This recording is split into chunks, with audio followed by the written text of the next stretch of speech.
செவ்வாய்க்கிழமை குளிகை காலத்துல கடனை திருப்பி செலுத்தினாலும் என்னுடைய கடன் அப்படிங்கிறது தீரவே மாட்டேங்குது. மீண்டும் மீண்டும் கடன் வாங்கிக்கிட்டே இருக்கேன்.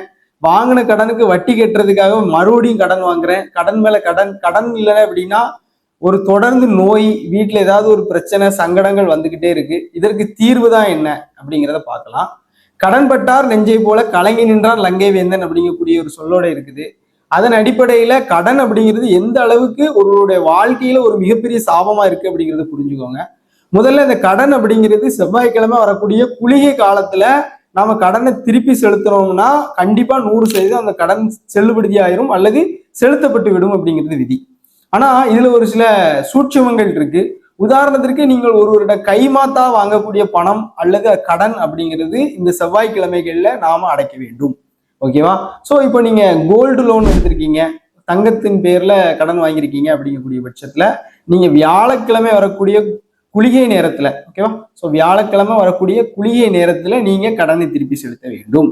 கந்து வட்டி, அதாவது மீட்டர் வெட்டி அந்த மாதிரிலாம் சொல்றோம் இல்லையா?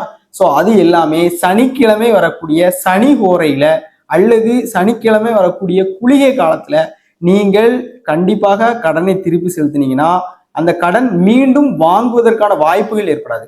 ஓகேவா? மீண்டும் அடுத்த வீடியோல சந்திக்கலாம். நன்றி, நல்வாழ்த்து.